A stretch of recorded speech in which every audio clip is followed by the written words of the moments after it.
이 메타버스에서 경제를 저희가 메타 파이낸스라고 부르고 있는데, 이 간단히 설명을 드리면 이게 이제 로블록스 창업자가 만든 메타버스에 대한 정의예요.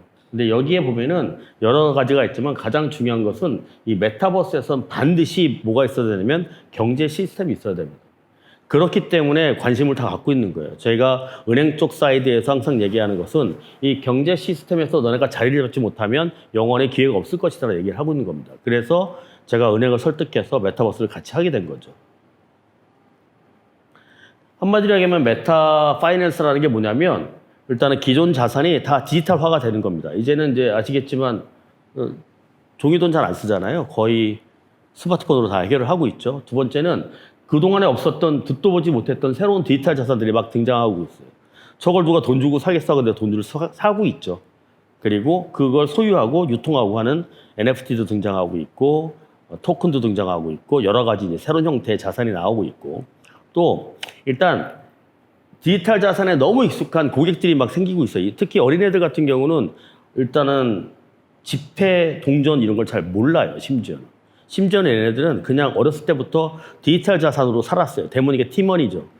티머니를 주머니에 넣고 다니는 게 아니잖아요. 폰에 갖고 다니고 카드에 넣고 다니는 거서 얘들은 동전이나 지폐를 만지지 않아요. 그리고 중요한 건 이 뉴 고객이 어떤 새로운 스테이지에서 만나요. 그걸 우리가 메타 스테이지라고 하고 있는데 그게 이제 대표적으로 뭐 제페토나 이런 어떤 메타버스 또 로블록스 같은 플랫폼을 얘기하는 겁니다.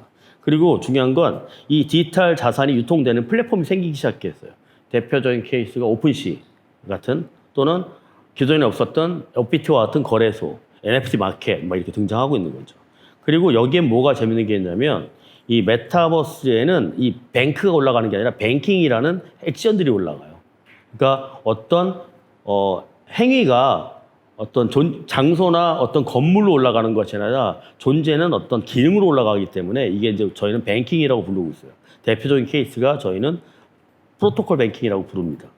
프로토콜 뱅킹 좀 전문적인 얘기긴 한데 결론적으로는 개인과 개인이 거래할 수 있는 프로그램을 프로토콜 뱅킹이라고 전제할 수 있어요.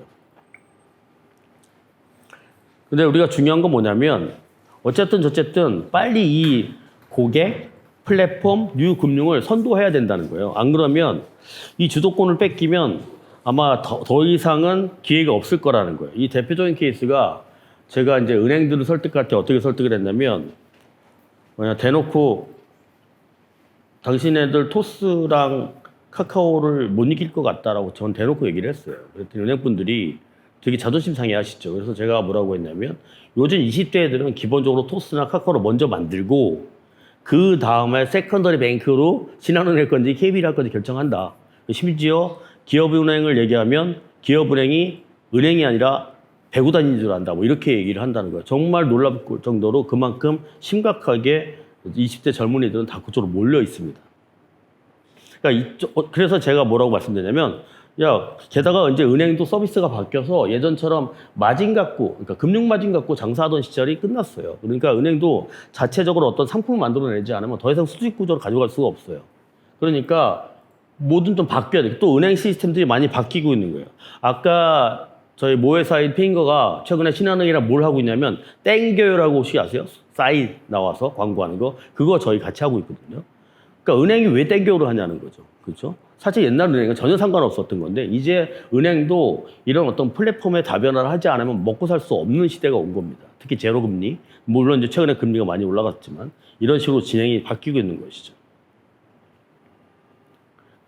그리고 재밌는 게 뭐냐면 이 메타버스랑 NFT가 아주 찰떡궁합이에요.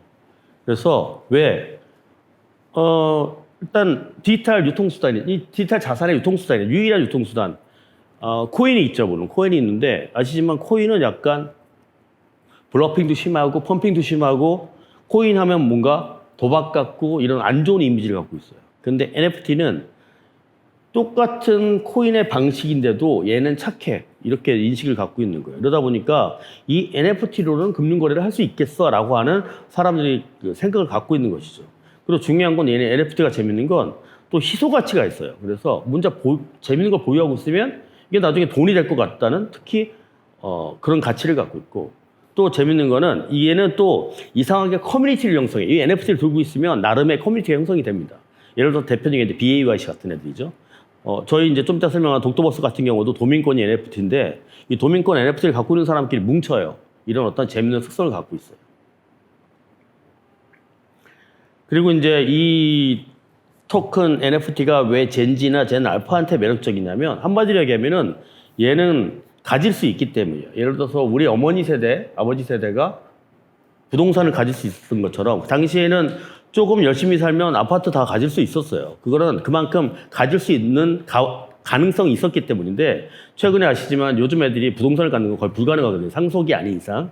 근데 재밌는 건 이 토큰 NFT는 얘들이 가질 수 있기 때문에 재밌어 하는 거예요. 그래서 그 소유를 할 수 있다는 그 자체가 재미있기 때문에 이제 먼저 관심을 갖게 되는 겁니다. 두 번째는 이 NFT가 뭐랄까 디지털 월드, 그러니까 가상 세계에서 내 정체성이랑 연결이 됩니다. 예를 들어서 내가 만약에 이 NFT를 갖고 있으면 일단 나는 인싸가 되는 거예요. 대표적인 케이스가 예를 들어서 제페토에서 아시지만 제페토에서 그 운동화, 구찌 운동화가 1,500만 원인가 팔렸잖아요. 1,500만 원인가? 그게 팔렸어요. 아무튼 비슷한 금액으로.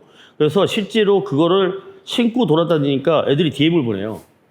님 그거 진짠가요? 뭐 이렇게 다 보여주는 거예요. 그러면 이 사람 뭐야? 그다음부터 이제 얘랑 친해. 그래서 팔로우 해도 되나요? 이런 분위기가 되는 겁니다. 실제로 그 문화들이 어린애들 중에 너 이거 있어? 뭐 이렇게 분위기가 되는 거예요. 그러니까 뭐냐면 이 NFT를 소유한 게 곧 나의 위시는 나의 뭐 어떤 프라이드를 느끼게 하는 수단이 되는 겁니다. 특히 가상 세계에서. 예를 들어서 가상 세계에서는 내가 어린지 흑인인지 백인인지 나이가 많은지 돈이 많은지 몰라요. 그렇지만 여기서 뭔가 자랑하고 싶었잖아요. 그럴 때 뭐냐? NFT를 딱 하나 사갖고 있는 거죠. 그래서 그 PIP라고 해서 프로파일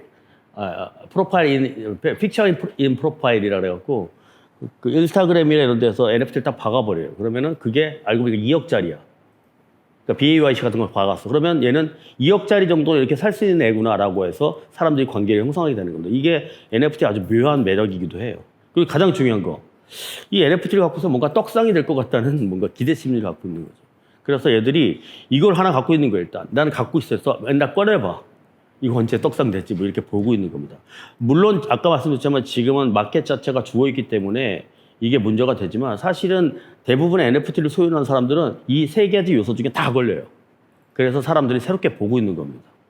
근데 중요한 것은 이 메타버스가 뭐가 있냐면 일단 이제 왼쪽에 있는 게 이제 기존의 은행들 같은 기존 금융고객사들이에요. 오른쪽에 뉴 고객, 그러니까 이게 메타버스 기반의 메타버스 경쟁 기반인데 이 중간에는 상당히 많은 서비스들이 있어요. 근데 중요한 건 이걸 뭘 하는 게 맞아요 라는 게 중요한 게 아니에요. 사실은 농협에서 처음 저한테 비즈니스 제안을 왔었을 때 농협은 우리가 커스터디 할 건데 우리가 NFT 마켓 할 건데 이런 제안을 했었는데 저는 그렇게 하지 말고 뭐라도 해라라 그랬어요. 뭐라도. 중간에 이렇게 낑겨 있어라.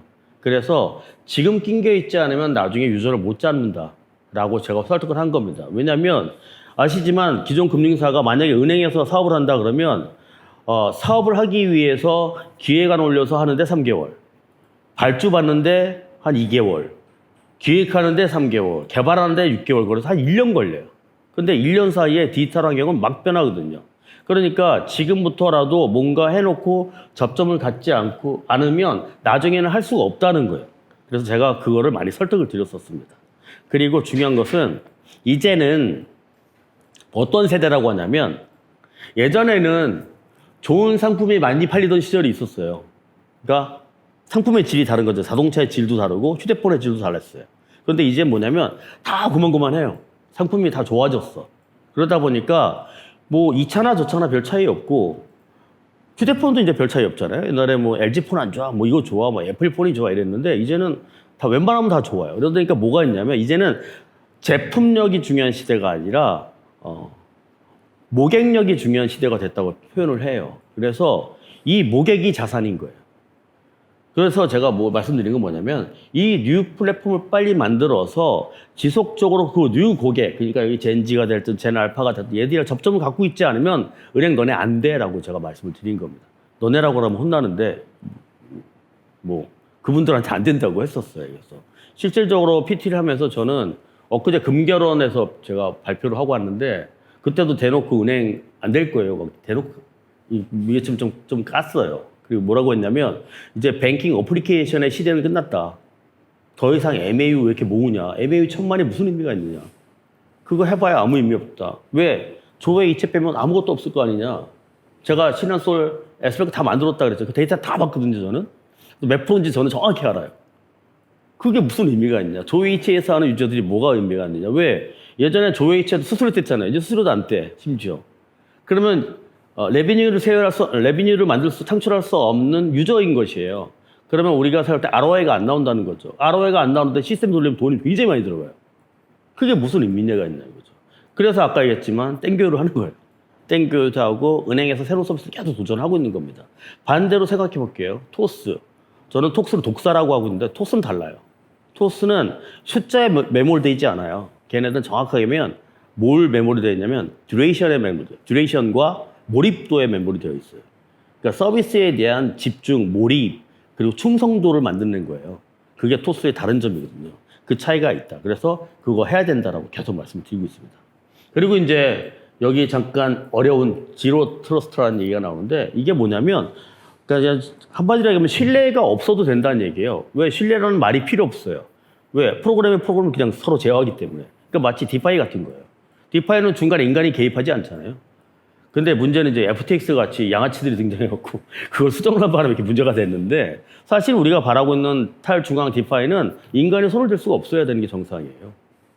근데 이제 그것도 이제 백도어로 프로그램 만들어갖고 FTX처럼 자꾸 돈을 빼니까 이 문제가 된 거고 또는 위맥스 같이 특정량의 수량을 인위적으로 개입을 해서 인위적인 이익을 조작하니까 문제가 되는 거거든요. 또는 반대로 최근에 우리나라의 모 디파이 같은 경우도 소스 공개 안 하잖아요. 그거는 다 양아치들인 거예요. 그거 어떻게 믿어? 걔네가 이율을 2.1%였는지 5%를 했는지 마진이 원래 10%가 났는데 사실 역마진 나고 있는지 아무도 모르잖아요. FTX가 이번에 제일 실수한 거는 걔네가 청산을 안 되게 만들었어요. 프로그램. 그거 되게 문제 있는 거거든요. 청산이 없는 디파이가 어디 있어요? 그렇게 만들어 놓은 거예요. 그러니까 안마을처럼 만들어 놓고 계속 자금을 어마하게 빼돌렸던 거예요. 그러니까 문제가 되는 거죠. 근데 궁극적으로 우리가 바라보고 있는 것은 바로 제로 트러스트예요. 한마디로 얘기하면은 우리가 트러스트를 판단하지 않는 겁니다. 프로그램이 프로그램을 제어하는 거죠. 그래서 프로그래머블 트러스트라기도 하고, 지로 트러스트라기도 하고, 트러스트리스라기도 합니다.